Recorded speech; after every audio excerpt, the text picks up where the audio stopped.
হাই students আজি আমি জনসংখ্যাৰ ঘনত্বৰ বিষয়ে পঢ়িম। এই নোটছটো হৈছে এইচএছ ছেকেণ্ড ইয়াৰৰ নোটছ। ইয়াৰ চেপ্টাৰ নাম হৈছে জনসংখ্যাৰ বিতৰণ, ঘনত্ব, বৃদ্ধি আৰু গঠন। আমাৰ ফাৰ্ষ্ট লেচনটো হৈছে জনসংখ্যাৰ ঘনত্ব কি। আমাৰ বহুতো মানুহে এটাই ভুল কৰে যে জনসংখ্যা আৰু জনসংখ্যাৰ ঘনত্ব দুয়োটাই একে বস্তু যেন ভাবে, কিন্তু অৰিজিনেলি দুয়োটা একে বস্তু নহয়। ছাপ'জ আমাৰ অসমৰ জনসংখ্যা কিমান? আমি জানো যে অসমৰ 2011 চনৰ যিটো লোকপিয়ল বা মানুহ গণনা যিটো হৈছিল, সেই তথ্য মতে অসমৰ জনসংখ্যা হৈছে 3,12,00,000। এটা হৈছে অসমৰ জনসংখ্যা। এতিয়া যদি কোনোবাই কয় যে অসমৰ জনসংখ্যাৰ ঘনত্ব কিমান 3,12,00,000, তো সম্পূৰ্ণ ভুল। একচুৱেলি জনসংখ্যাৰ ঘনত্ব হৈছে যে কোনো এখন ঠাইৰ মাটিৰ আকাৰ আৰু মানুহৰ মাজত থকা যিটো ৰেচিঅ' বা অনুপাত, যে সেই ঠাইখনত মাটিৰ অনুপাতে মানুহ কিমান আছে। বা ইয়াক এনেকৈ ক'ব পাৰি যে প্ৰতি 1 বৰ্গ কিলোমিটাৰ এলেকাত বা ঠাইত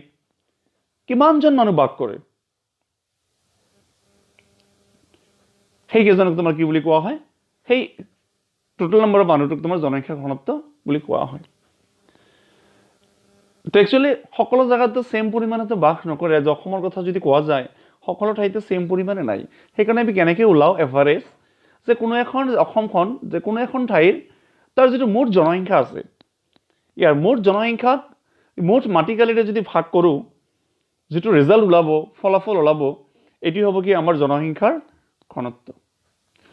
আমি এইটো জানো। অৰ্থাৎ ইয়াৰ পৰা কি বুজিব পৰা যায় যে কোনো এখন ঠাইৰ বা দেশৰ বা ৰাজ্যৰ যে যিমান জনসংখ্যা আছে তাক তাৰ মাটিকালিৰে ভাগ কৰিলে যি পোৱা যাব জনসংখ্যাৰ ঘনত্ব, নাইবা মাটিৰ আৰু মানুহৰ যিটো অনুপাত বা ৰেচিঅ', যে 1 কিলোমিটাৰত কিমানজন মানুহ আছে। যেনে আমাৰ চীনৰ জনসংখ্যা ভাৰততকৈ বেছি, কিন্তু তেওঁলোকৰ জনসংখ্যা ঘনত্ব কিন্তু আমাতকৈ কম। কিয়নো তেওঁলোকৰ মাটি বেছি। তেওঁলোকৰ কি বেছি? মাটি বেছি। চ' কোনো এখন ঠাইৰ জনসংখ্যা বেছি হ'লেও জনসংখ্যা ঘনত্ব বেছি নহ'বও পাৰে।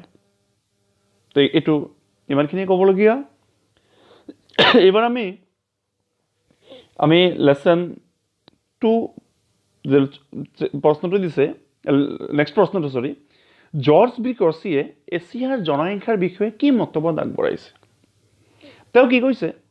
যে এছিয়া এখন মহাদেশ, আমাৰ আন মহাদেশৰ দৰেও এছিয়া এখন মহাদেশ, আৰু এই মহাদেশৰ আটাইতকৈ জনসংখ্যা বেছি। অন্যান্য মহাদেশৰ তুলনাত এই মহাদেশৰ জনসংখ্যা বেছি। কিন্তু তেওঁ কৈছে যে এছিয়াৰ বহু ঠাই আছে য'ত জনসংখ্যা একেবাৰে কম, আৰু কেইখনমান সৰু ঠাই, আকৃতিৰ ঠাই আছে য'ত জনসংখ্যা বহু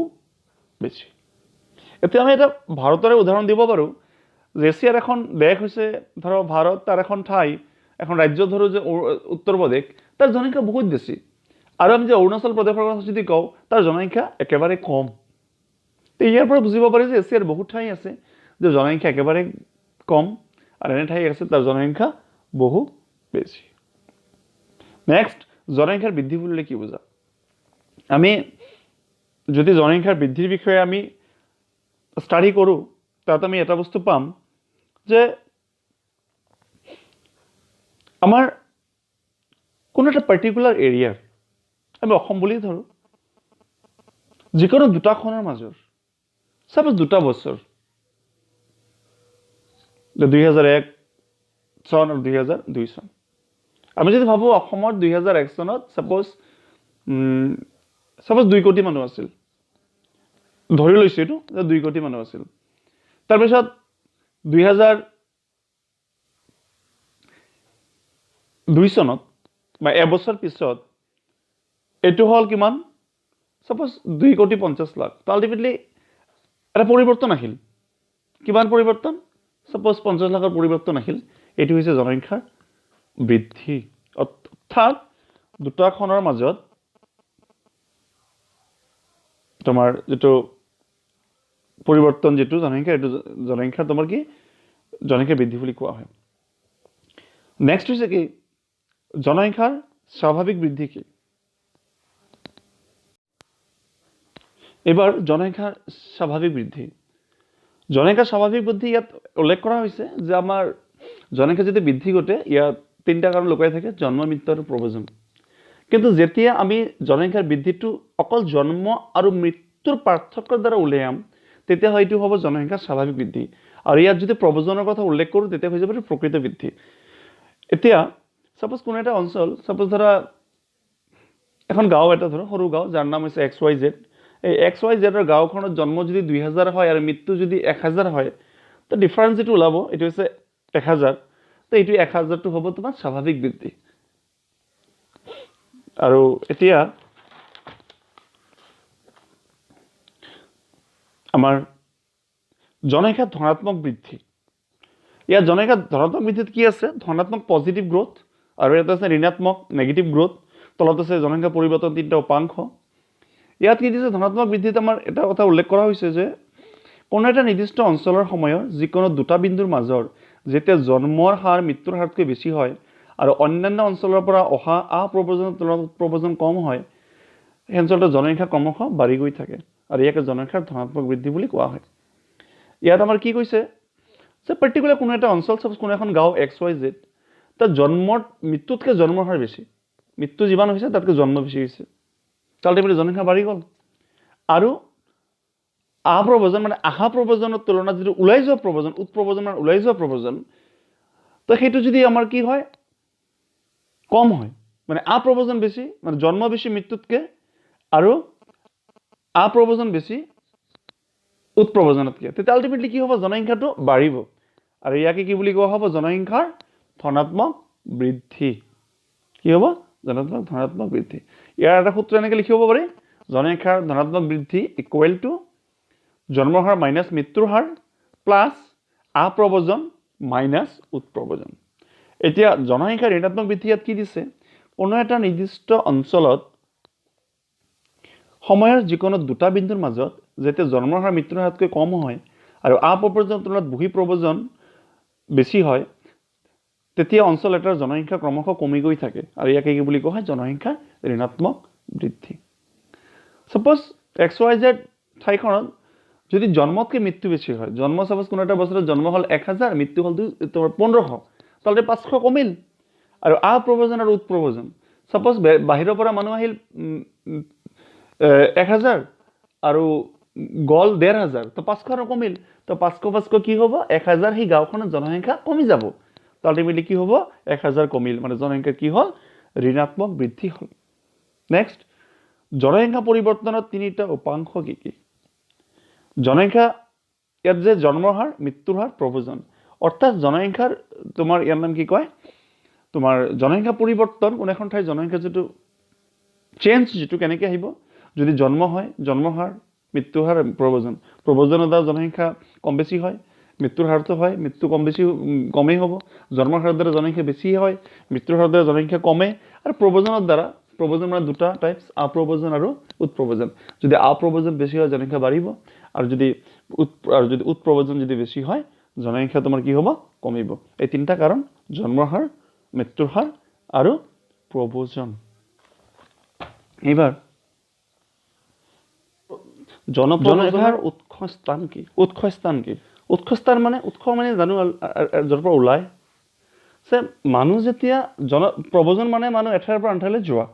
পাৰ্মানেণ্টলি হওক টেম্পৰেৰীলি হওক যোৱা তো সাপোজ ইয়াত দিয়া আছে মানুহ যেতিয়া এখন ঠাইৰ পৰা আন এখন ঠাইলৈ গতি কৰে বা গমন কৰে অৰ্থাৎ যি ঠাইৰ পৰা গমন কৰে তাক জনপ্ৰব্ৰজনৰ উৎসস্থান বুলি কোৱা হয় ইয়াত আমি কি পাইছোঁ আমি যে ইয়াত আমি এটা বস্তু পাইছোঁ যে উৎসস্থান যে সাপোজ আমাৰ সাপোজ গুৱাহাটীৰ পৰা দিল্লীলৈ মানুহ প্ৰব্ৰজিত হ'ল তো গুৱাহাটীটো হ'ব কি জনসংখ্যাৰ উৎসস্থান গুৱাহাটীৰ পৰা মানুহ মুম্বাইলৈকে গ'ল তো গুৱাহাটী হ'ব জনসংখ্যাৰ উৎসস্থান আৰু পিছৰ প্ৰশ্নটো যেটো আছে গন্তব্যস্থান অৰ্থাৎ কোন ঠাইলৈ গ'ল সেই ঠাইখন হ'ব কি আমাৰ জনসংখ্যাৰ গন্তব্যস্থান কি হ'ব জনসংখ্যাৰ গন্তব্য স্থান মানে য'ৰ পৰা মানুহ ওলাব সেইটো হ'ব উৎস স্থান আৰু যি ঠাইলৈ যাব সেই ঠাইটো হৈছে জনসংখ্যাৰ কি গন্তব্য স্থান নেক্সট প্ৰশ্নটো হৈছে জনপ্ৰব্ৰজনৰ বিভিন্ন কাৰকসমূহ কি কি আমাৰ জনপ্ৰব্ৰজনৰ আমাৰ কাৰক আছে ইয়াৰ মেইনলি কাৰক আমি দুটা ভাগত ভাগ কৰিছোঁ এটা হৈছে আকৰ্ষণমূলক কাৰক এটা হৈছে বিকৰ্ষণমূলক কাৰক আকৰ্ষণমূলক কাৰক মানে কিছুমান এৰিয়া আছে জীৱৰ এৰিয়াত এনে কিছুমান ফেচিলিটি আছে যাৰ ফলত তোমাৰ কি হয় তাত মানুহ যাবলৈ বিচাৰে আৰু বিকৰ্ষণমূলক কাৰণ হৈছে কি কোনো এখন ঠাইত এনে কিছুমান প্ৰব্লেম আছে যাৰ কাৰণে মানুহ তাত থাকিব নিবিচাৰে যেনে আকৰ্ষণমূলক কাৰকৰ ভিতৰত আছে ভাল চাকৰি সুযোগ মানুহ যদি চাকৰি পায় মানুহ যাবই যাতায়াতৰ পৰিবহনৰ সুচল ব্যৱস্থা যদি যাতায়াতৰ পৰিবহন যদি ভালে থাকে জায়গাখনত মানুহ যাবই ৩ নম্বৰ জীৱন ধাৰণৰ মানদণ্ড ঊৰ্ধ্বগামী হোৱা স্বাস্থ্যকৰ জলবায়ু কোনো এখন ঠাইৰ যদি জলবায়ু যদি ভাল হয় মানুহ যাবই শান্তি আৰু স্থিৰতাৰে জীৱন নিৰ্বাহ কৰা অশান্তি ঠাইত মানুহ থাকিব নিবিচাৰে শান্তিমূলক ঠাইত মানুহ যাবই স্থিৰভাৱে জীয়াই থাকিব পাৰিব জীৱন আৰু সম্পত্তিৰ নিৰাপত্তা থকা যিবোৰ ঠাইত নিজৰ জীৱনটো নিৰাপত্তা আছে অৰ্থাৎ যেনে আমাৰ কিছুমান সেনচিটিভ এৰিয়া য'ত মানুহ থাকিবই নোৱাৰে গণ্ডগোল বেছি য'ত নিৰাপত্তা আছে মানুহ থাকিব তাত আৰু বিকৰ্ষণমূলক কাৰকৰ ভিতৰত আছে যে নিবনুৱা সমস্যাৰ নিবনুৱা সংস্থাপনৰ সমস্যা তোমাৰ কি নথকা তো যিবোৰ এৰিয়া তোমাৰ কি হয়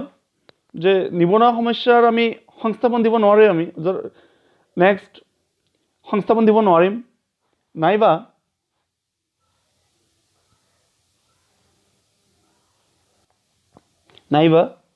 যিবোৰ ঠাইৰ জনসংখ্যা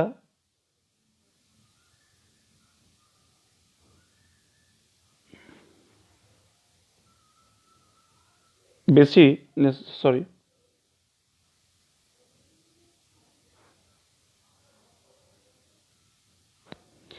নেক্সট প্ৰশ্নটো হৈছে বহিৰাগত বুলিলে কি বুজা ইয়াত বহিৰাগত বুলি কি বুজাইছে যে যিসকল প্ৰব্ৰজনকাৰীয়ে এক নতুন ঠাইলৈ গমন কৰে তেতিয়া তেওঁলোকক বহিৰাগত বুলি কোৱা হয় যিসকল প্ৰব্ৰজন মানে এঠাইৰ পৰা আনঠাইলৈ যোৱা যি ঠাইলৈ গ'ল মানুহ সেই তাক কি বুলি কোৱা হ'ব সেই মানুহখিনিয়ে এই নতুনকৈ যোৱা মানুহখিনিক কি বুলি ক'ব বহিৰাগত বুলি ক'ব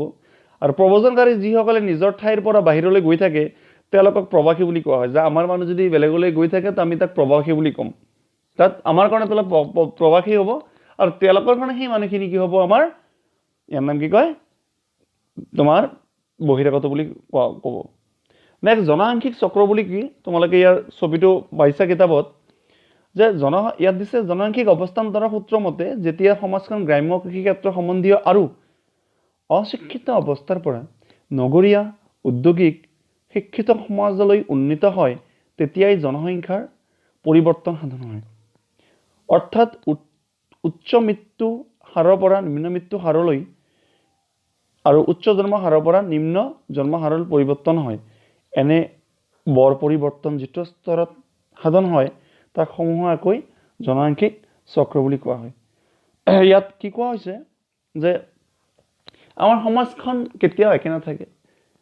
এনে কিছুমান বহু ঠাই গাঁৱৰ পৰা টাউন হৈছে টাউনৰ পৰা চিটি হৈছে কিছুমান ঠাইত কৃষি ক্ষেত্ৰৰ লগত জড়িত আছিল আজিকালি সেইবিলাক বেলেগ ঠাইলৈ পৰিৱৰ্তন হৈছে কিবা আন কৰ্মক্ষেত্ৰলৈ পৰিৱৰ্তন হৈছে বা সকলো মই কেতিয়া মানুহ অশিক্ষিত নাথাকে শিক্ষিত হয় যেতিয়া এই মানুহৰ তিনিটা ছাইডৰ পৰিৱৰ্তন আহে তো পৰিৱৰ্তন অহাৰ লগে লগে কি হয় যেতিয়া পৰিৱৰ্তন আহে তো তেতিয়া মানুহৰ মেণ্টেলিটিৰো পৰিৱৰ্তন হয় আৰু সেই সময়ছোৱাত যেতিয়া তেতিয়া কি হয় দেখা যায় যে জন্মহাৰ যেতিয়া আগত বেছি আছিল তেতিয়া জন্মহাৰটো তোমাৰ কি হ'ব কমি যায় বা মৃত্যুৰ হাৰটো কমি যায় আল্টিমেটলি কি এটা পৰিৱৰ্তন আহে আৰু এই যেটো পৰিৱৰ্তন যেটো স্তৰ ইয়াকে কি বুলি কোৱা হ'ব জনসাংখ্যিক চক্ৰ বুলি কয় তো আমি এইটো এইচএছ সেকেন্ড ইয়াৰৰ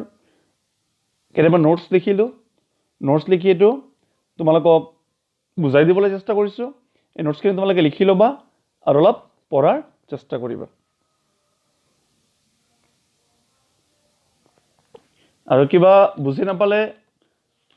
আমি আৰু নেক্সট ভিডিঅ' বনাই